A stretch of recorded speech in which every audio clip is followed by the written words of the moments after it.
오늘 말씀의 제목은 은혜를 기억하고 은총을 베푼 곳. 자, 은혜, 은총이라고 하는 말도 기억하면 좋겠습니다. 드디어 다윗이 이게 통일한 그 왕국을 이제 지배하는, 치리하는 그런 통일 왕국 시대가 열렸습니다. 헤브론에서 7년 6개월 동안 다스리던 다윗이 이제 예루살렘으로 이제 수도를 옮기면서 거기에서 통치를 하게 되죠. 예루살렘은 이제 이스라엘의 종교, 문화, 정치의 중심지가 됩니다. 아마 이제 모든 것들이 잘 되었을 때, 이제 힘을 가졌을 때, 그때도 하나님의 은혜를 기억하는 것 쉽지 않은데, 다윗은 시종여일하게 하나님 앞에 은혜를 베푸는, 은혜를 생각하는 그런 사람이 되죠. 오늘 말씀의 이제 중요한 주제는 무비보셋에게 은총을 베풀었던 다윗을 우리들이 보게 될 텐데, 그 중간 과정에 은총으로 가는 길목에서 다윗은 어떤 사람이었는가를 먼저 보려고 합니다. 목동이었던 다윗이 기름 부음을 받고 이제 약 20년 넘는 세월이 흘렀어요. 다윗은 이제 37살이 되었고요.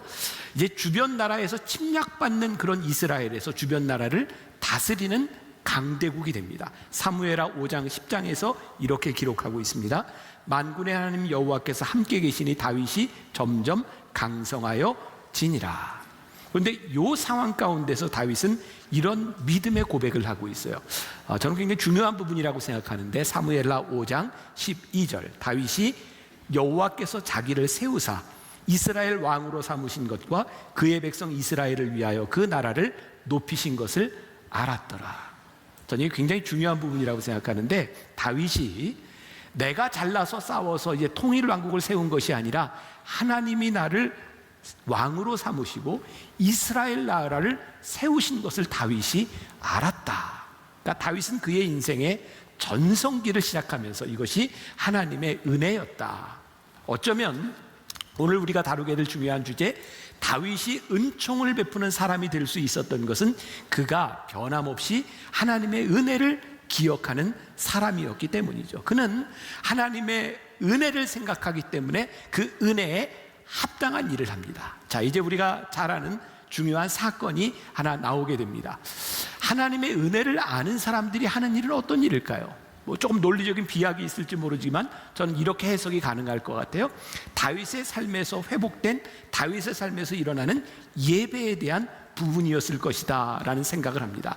자, 지난주에 우리는 사무엘하 1장, 2장, 3장, 4장의 다윗의 인테그리티, 그의 모습을 우리들이 보았고, 이제 5장, 6장으로 넘어가면서 중요한 사건이 나오는데요. 사무엘하 6장에 다윗이 법궤를 예루살렘으로 가져오는 장면이 나옵니다. 그리고 우리가 잘 아는 사건, 다윗이 춤추었던, 아시는 거죠? 네, 이제 여러분들이 이 말씀을 듣고 성경을 보는 게 좋겠죠.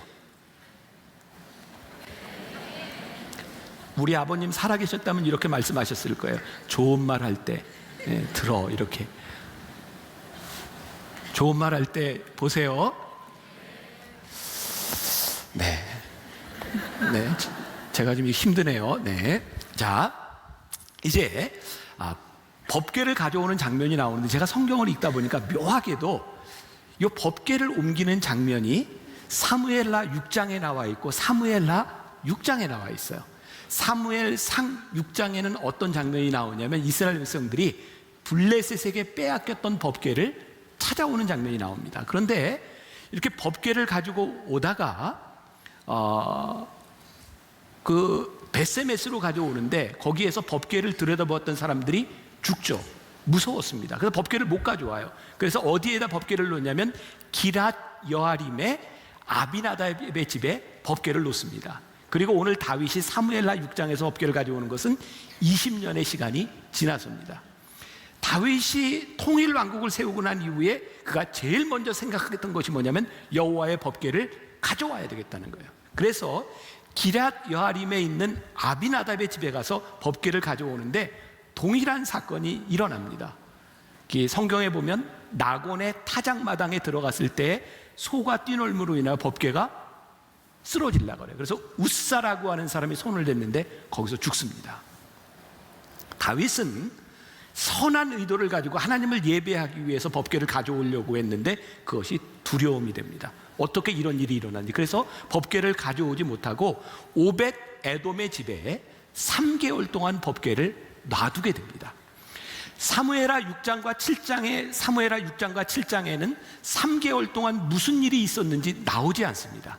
오늘 여러분들은 오늘 설교를 들으면서 아주 중요한 걸 배우게 되는데, 성경에는 말이죠, 이렇게 평행 본문들이, 동일한 사건들이 다른 부분에 나와 있는데 사무엘 상하의 이야기들이 어디에 나오냐면 역대기에도 나옵니다. 그래서 다윗이 3개월 만에 법궤를 찾아가지고 오는데 그때 무슨 일이 일어났는지가 사무엘 하에는 나오지 않는데 역대기 15장에 나옵니다. 받아 적으셔야 가서 읽을 거 아닙니까? 그렇죠? 네, 역대기 15장을 읽어보시면 그 일이 무슨 일인지 제가 간단히 설명을 하면, 법궤로 인하여 일어났던 무서운 일들을 바라보며 성경을 연구해요. 오늘날로 얘기하면 율법을 봅니다. 법궤를 어떻게 옮기는 것인가, 이거는 레위인들이 하는 일이구나, 소에다 이렇게 매서 오는 것이구나 라고 그것을 율법을 연구하고 하나님의 말씀을 안 이후에 이제 다시 법궤를 가지러 갑니다. 그리고 법궤를 가져오게 되죠. 저는 말씀을 묵상하다가 그런 생각을 하게 되었어요. 우리가 하나님에 대한 올바른 지식을 알지 못하면 우리는 하나님을 무섭게 생각할 수 있다.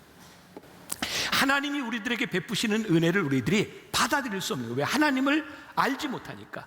하나님이 그 법궤를 통하여 우리들과 함께 하시는 분이라는 것을 알려주셨는데 하나님과 함께하는 법을 알지 못하니까 거룩하신 하나님이 우리들에게 두려움이 되는 거예요. 다윗은 말씀을 연구하고 난 후에 율법을 다시 발견하고 나서 그 법궤를 기쁨으로 가져오게 돼요. 제가 지난주에 어떤 기독교 방송국에서 어떤 녹화를 하게 되었어요. 하다가 이제 패널들하고 아나운서하고 이렇게 이야기를 하면서 그런 질문이 나왔어요. 귀신에 대한 것, 사탄에 대한 것, 이런 본질에 대한 이야기를 하는데 내가 잘 알 수는 없지만 내가 경험한 건 이야기할 수 있다. 그래서 제가 이렇게 영성 훈련을 인도하며 이렇게 만났던 귀신 들린 사람, 이렇게 기도하다 보니까 귀신들하고 제가 이야기했던 것들, 그래서 제가 예수의 이름으로 명하노니 물러가라 그랬더니 귀신이 나 안 나가 뭐 했던 이야기들, 막 이런 것들을 했더니 그 같이 듣던 사람들이 무서워하는 거예요. 오싹하다는 거예요. 제가 그런 생각을 했어요. 내가 지금 귀신을 이야기하는 것, 그것은 여러분들에게 두려움을 주려고 하는 것이 아니라 하나님께서 이들을 쫓으셨던, 하나님은 이들보다 더 강하다고 하는 것을 이렇게 이야기하고 싶은데 사람들은 무엇을 들어요? 귀신에 대한 이야기. 그러면서 두려운 게 뭐냐면 귀신이 들어올 수 있다면 나에게도 들어올 수 있구나, 그것을 두려움으로 받아들여요. 오늘 말씀과 연관돼서 제가 그런 생각을 했어요. 우리들이 하나님에 대한 올바른 지식을 알지 못하면 하나님을 우리들이 올바른 하나님으로 믿고 살아갈 수 없는 거예요. 제가 여러분들에게 성경을 읽어라, 드라마 성경을 좀 들어라, 성경 공부를 하라 라고 하는 이야기들은 여러분들이 올바른 하나님을 알고 살아갈 수 있도록 하기 때문에, 다윗이요 그 법궤를 가지고 오면서 그가 춤을 추게 되죠. 자, 우리가 잘 아는 이야기가 있어요. 사무엘하 6장 20절, 다윗이 법궤를 가져올 때 일어났던 일이죠. 같이 한번 봉독해 볼까요?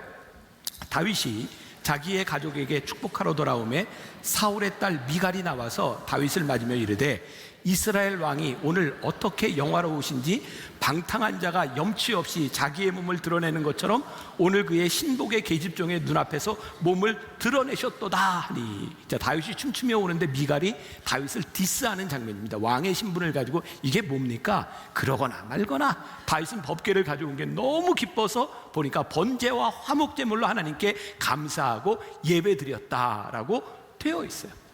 다윗에게 그 하나님의 은혜, 하나님을 예배하는 그 마음들을 인하여 다윗은 은혜를 기억하고 이제 은총을 베풀어요. 누구에게? 무비보셋에게. 자, 오늘 본문 말씀 사무엘하 9장 1절 보겠습니다. 다시 한번 같이 봉독합니다.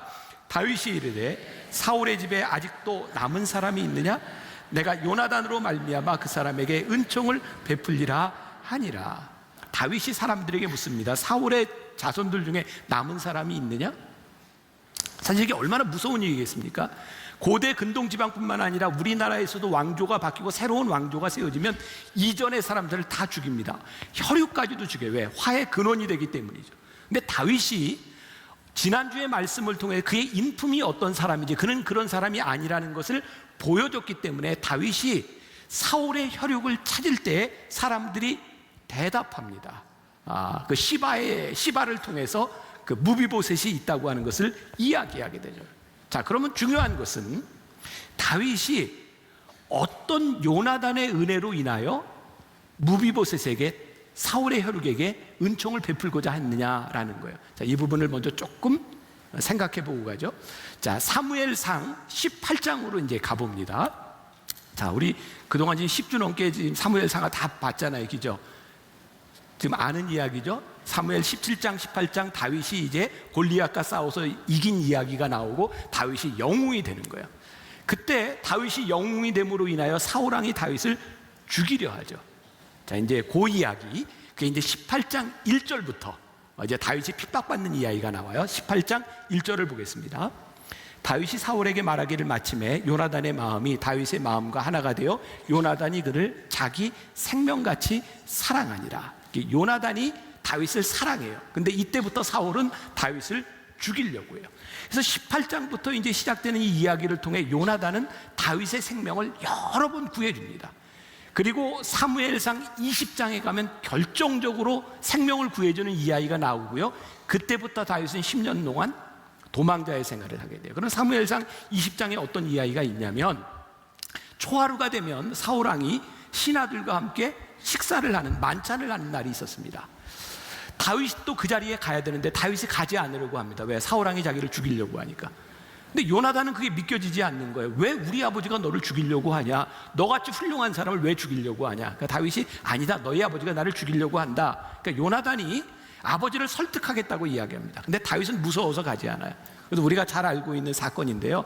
에셀 바위에서 이제 다윗이 이렇게 언약을 맺는 장면이 나오는데 여기서 이제 요나단이 이렇게 이야기하죠. 그러면 내가 아버지에게 만나서 이야기를 하고 만일 아버지가 너를 죽인다고 하면 너를 죽일 것을 알려줄 테니까 너는 도망가고, 만일 아버지가 너를 죽이지 않는다고 하면 나오너라, 이렇게 이야기하면서 자기가 화살 3발을 딱 쏜 후에 하인을 거기에 보내서 내 이쪽으로 있으니 가져오라, 그러면 아버지가 너를 안 죽일 것이다 라고 하는 것이고, 보라 화살이 내 앞쪽에 있다, 그러면 아버지가 너를 죽일 것이니 도망가라, 이런 사인이라고 이야기하죠.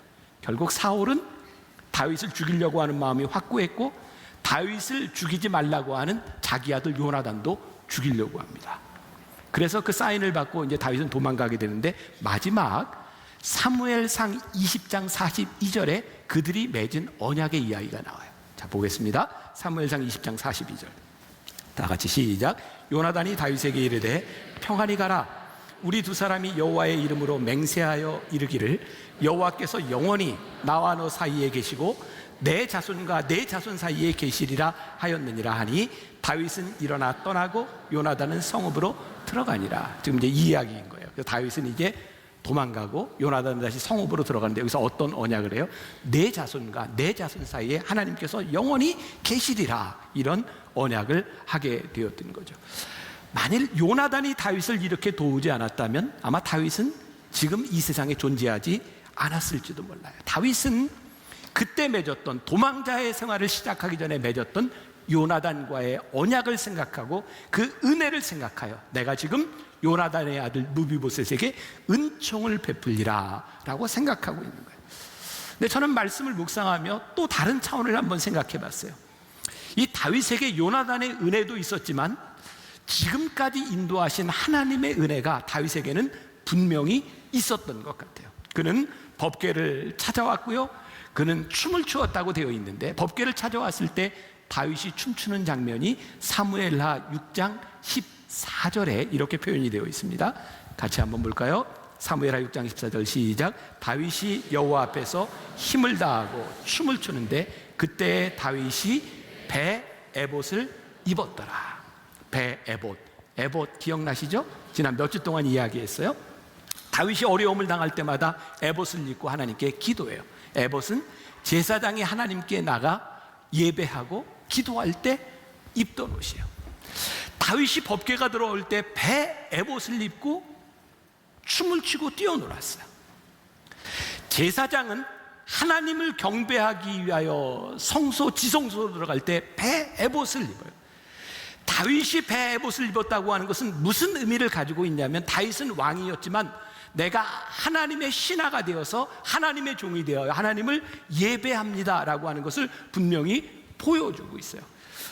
그래서 이 법궤를 가져오고 그 가족을 하나님께 축복하는 이야기를 나단 선지자에게서 들어요.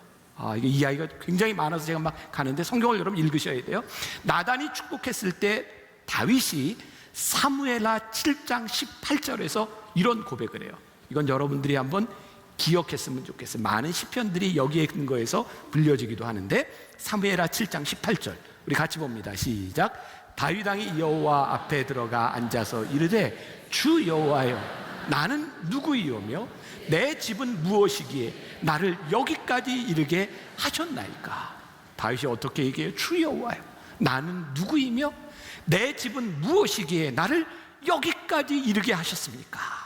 그리고 하나님께 믿음의 고백을 하죠. 요나단으로 인하여 가지고 있었던 그 은혜와 하나님께로 받았던 그 은혜로 말미암아 다윗은 로드발에 있는 무비보셋에게 은총을 베풀겠다라고 하죠. 자, 또 생각해 보세요. 다윗은 지난 뒤의 이야기를 통해서 그는 사무엘하 1장, 2장, 3장, 4장, 5장의 스토리를 통해서 그가 어떤 사람이었는지를 잘 보여줬어요. 사울과 그의 아들들이 죽었을 때 그들을 장사 지냈던 길르앗 야베스의 사람들을 축복해 주었고, 또 아브넬 장군을 장사 지냈고, 또 이스보셋을 장사 지내는 걸 보면서 사람들이 다윗은 이런 사람이었구나. 그러니까 다윗은 그 정도 했으면 사람들에게 인정받을 만큼 다 했어요. 근데 다윗이 그때에 사울의 후손 중에 하나를 찾게 되죠. 자, 사무엘하 9장 3절 그때 시바라고 하는 인물이 이제 등장하게 됩니다. 9장 3절 한번 보겠습니다. 왕이 이르되 사울의 집에 아직도 남은 사람이 없느냐? 내가 그 사람에게 하나님의 은총을 베풀고자 하노라 하니 시바가 왕께 아뢰되 요나단의 아들 하나가 있었는데 다리 저는 자니이다 하니라. 저는 사실 오늘 이렇게 성경을 쭉 들으면서 좀 마음에 좀 설교하기 부담스러운 게 시바 그러는데 굉장히 좀 거슬렀었어요. 근데 이 시바가 이 안 좋은 사람이에요. 그렇게 알고 시바를 들으세요. 자, 그 요나단의 아들 중에 하나가 있습니다. 다리가 저는 자입니다 라고 하는데 아직 이름이 등장하지 않는데 그 사람이 누군지 사무엘하 4장 4절에서 이렇게 찍은 거예요. 같이 봅니다. 시작. 사울의 아들 요나단에게 다리 저는 아들 하나가 있었으니 이름은 무비보셋이라. 전에 사울과 요나단이 죽은 소식이 이스라엘에서 올 때에 그의 나이가 5살이었는데 그 유모가 안고 도망할 때 급히 도망하다가 아이가 떨어져 절개되었더라. 자, 지금 무비보셋에 대해서 이야기하는 거예요. 사울 왕이 죽었다는 이야기를 들었으니까 그 가문이 끝난 거잖아요. 그 아들을까지 죽은 거예요. 이제 다윗이 왕이 될지도 모르니까 사람들은 어떻게 생각했어요? 이제 정권이 바뀌는구나. 그래서 요나단의 아들을 데리고 급히 도망가는데 유모가 5살 난 아이를 떨어뜨려서 다리를 절게 된 이야기예요. 그리고 아무도 찾을 수 없는 것, 황량한 것, 로드발이라고 하는 것에 숨어 살고 있었어요. 아까 나왔죠. 로드발이라고 하는 뜻, 목장이 없다, 황량하다, 이런 뜻입니다. 자, 그런데 다윗이 그 이야기를 듣고 로드발에 가서 무비보셋을 데리고 오는 거죠. 자, 어떤 마음으로? 자, 5절부터 8절까지 우리 한 절씩 교독하겠습니다. 저부터 봅니다. 다윗 왕이 사람을 보내어 로드발 암미엘의 아들 마길의 집에서 그를 데려오니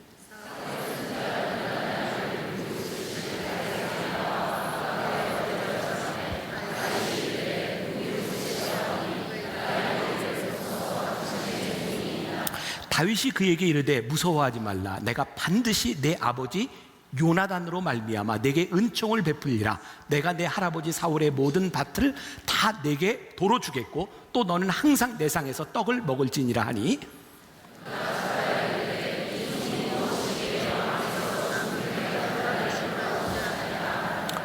자, 요 말씀 중에 여러분들에게 어떤 부분이 제일 인상적이세요? 저는 죽은 개 같은 나를 돌보시나이까. 그러니까 다윗이 이 무비보셋을 돌보겠다고 이야기할 때 무비보셋의 마음이 어떤 마음이었는지 아세요? 그에게는 어떤 자존감도 없었어요. 할아버지 아버지가 다 죽고 나는 황량한 땅 로드발에서 숨어 살고 있는 나, 죽은 개 같은 나를 돌보시나이까. 여러분, 개도 그렇게 정결한 동물이 아닌데 게다가 죽은 동물의 사체를 만지는 것도 불결하다고 이야기하는 이스라엘에서 죽은 개 같은 나, 만지지도 않고 피해가는 나를 당신이 돌아보시나이까. 지금 무비보셋이 다윗에게 이렇게 이야기하고 있는 거예요. 다윗이 무비보셋에게 은총을 베풀겠다고 하는 순간 죽은 개 같은 무비보셋의 신분이 바뀌어져요. 오늘 말씀의 핵심이에요. 제가 이렇게 말씀을 준비할 때 우리 교회 목사님 하나가 저에게 이야기를 들려줬어요. 우리 교회 목사님 중에 박상원 목사님이라고 있어요. 뭐 모르면 뭐 모르거나 말거나 있어요. 근데 그 박상원 목사님 가정이 아마 분당으로 우리 교회 왔을 때인 것 같아요. 그 장인 장모님이 저 모란시장에 가서 개를 한 마리 사요. 모란시장에서 개를 사는 걸 오해하지 마세요. 키우는 개입니다. 강아지를 하나 5만 원 주고 사줬대요. 근데 개를 키우려고 하는데 개 키우는 게 쉽지 않았던 것 같아요. 개 성질도 별로 안 좋고. 그래서 다시 가져가라고 이제 했는데 그 개가 홍역에 걸렸던, 난 개가 홍역 걸린 것도 처음 알았는데 개가 홍역에 걸리면 치사율이 80% 정도 됩니다. 근데 이 개를 치료를 할 거냐 말 거냐. 근데 불쌍해서 7일 동안 입원을 시켰대요. 근데 병원비가 102만 원이 나온 거예요. 그래서 5만 원 주고 산 개가 107만 원짜리가 된 거예요. 그래서 그 개를 너무나 귀하게 잘 키우고 있다. 어쩌면 오늘 설교와 너무 잘 맞잖아요. 죽은 개 같은 나를 돌보시나니까 5만 원 주고 산 개를요 102만 원 주고 치료하니까 그 107만 원 되는 거예요. 전 그런 생각이 들거든요. 그 개의 가치가 아니라 그 개가 어떤 대우를 받는가. 죽은 개 같은 나를 돌보시나이까. 하나님께서 우리를 돌보실 때, 하나님이 우리를 핏값을 주시고 십자가에서 우리를 사실 때, 사실 우리는 자존감도 없는, 하나님 앞에 쓰임받을 수 없는 존재를 하나님께서 우리들에게 은혜를 베푸심으로 말미암아 은총을 입은 우리들이 신분이 바뀌어요. 다윗이요, 그가 받은 은혜로 인하여 죽은 개같이 여겨지는 무비보셋에게 은총을 베풀 때 그가 다윗의 식탁에서 다른 아들과 함께 밥을 먹는 다윗의 아들 같은 존재가 되어 버리는 거죠. 은총은 우리의 신분을 바꾸어 주는 거예요. 다윗이 은총을 베풀므로 인하여 무비보셋에게 은총을 베풀므로 인하여 그의 신분이 바뀌었어요. 그래서 다윗이 시바에게 이렇게 하죠. 그러니까 문맥을 통해 보니까 사울왕이 죽고 난 후에 요나단의 아들 무비보셋이 가지고 있었던 재산을 시바가 다 가로챘던 것 같아요. 다윗이 시바에게 이거 무비보셋에게 주라고 이야기하고 무비보셋은 나와 함께 밥을 먹겠다라고 이야기하죠.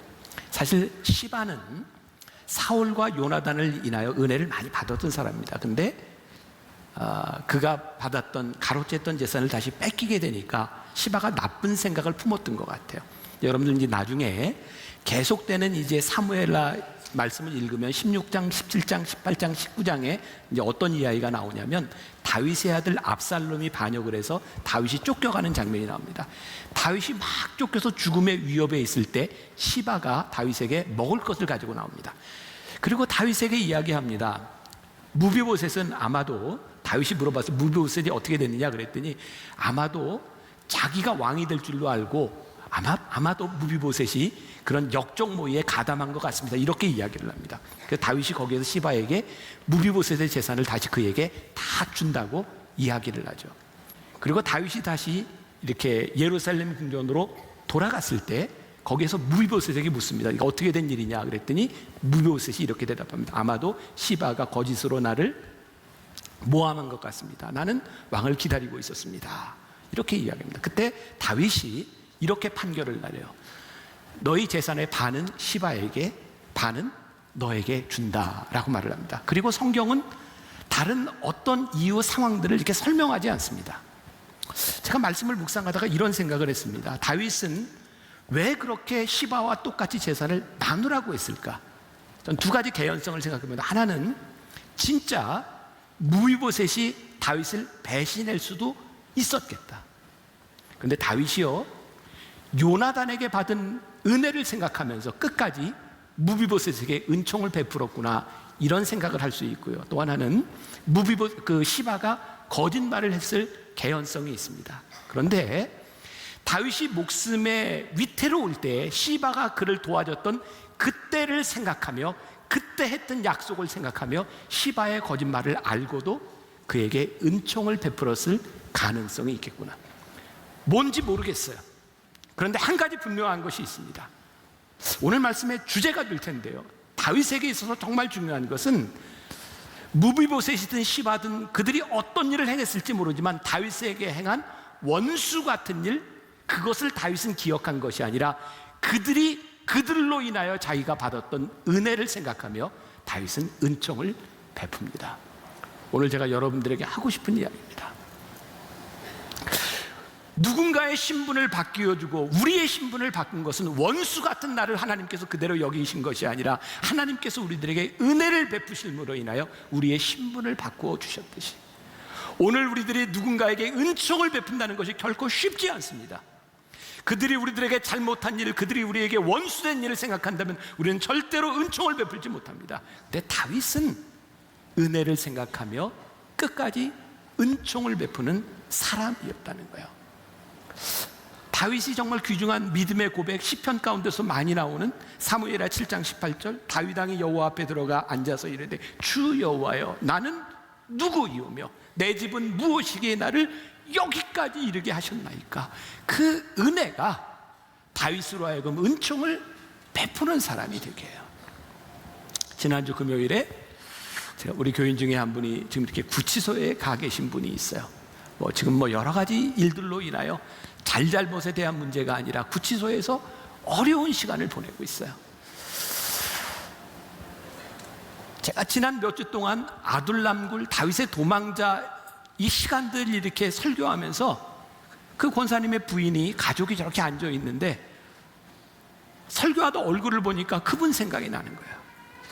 그래서 이 아둘람굴에서 억울하게 도망치는 생활을 하고 있던 그 이야기가 그분에게 전해지는 이야기가 되었으면 좋겠다. 제가 설교할 때 그분을 보면서 설교를 했거든요. 근데 지난 금요일에 제가 구치소에 갔을 때 10분간 짧은 면회를 하는데 나오면서 그 권사님이 저에게 이야기하는 거예요. 목사님, 제가 나오기 전에 이렇게 방송으로 아마 구치소에서도 이렇게 방송을 볼 수 있는 것 같아요. 목사님 설교를 보고 나오는데 어쩌면 그 말씀이 나한테 하는 얘기 같아요. 제가 그랬어요. 권사님, 제가 그 설교할 때 권사님 생각나서 한 이야기라고. 그렇죠 목사님, 그렇군요. 그리고 제가 그 구치소에서 그 권사님에게 이 말씀을 읽어드렸어요. 다윗 왕이 여호와 앞에 들어가 앉아서 이르되 주 여호와여 나는 누구이오며 내 집이 무엇이기에 나를 여기까지 이르게 하셨나이까. 권사님, 이 구치소 안에서 여기까지 인도하신 하나님의 은혜를 고백할 수 있으면 좋겠어요. 그리고 하나님의 은혜로 말미암아 하나님의 은혜를 기억하며 은총을 베풀 수 있는 사람이 되었으면 좋겠어요. 저는 분명히 그런 믿음, 그런 확신을 가지고 있어요. 아마 이 설교도 구치소 안에서 들을 거예요. 하나님께서 당신을 기억하셔서 하나님에게 은혜를 베푸셨어요. 여러분들은 지금 그런 상황은 아니잖아요. 근데 오늘 여러분들에게 드리고 싶은 말씀은 하나님께서 여러분들을 기억하셔서 여기까지 인도하신 하나님의 은혜가 우리들에게 사무칠 때 우리가 은총을 베푸는 자들이 될 수 있어요. 하나님이 우리의 신분을 바꾸어 주시지 내가 누군가에게 은총을 베풀므로 인하여 그들의 신분을 바꾸어 주는 일들이 무비보셋이 다윗의 상에서 함께 밥을 먹는 죽은 개 같은 나를 돌보셨나이까 말했던 그 일들이 우리들의 삶에서도 동일하게 일어날 수 있는 일들이에요.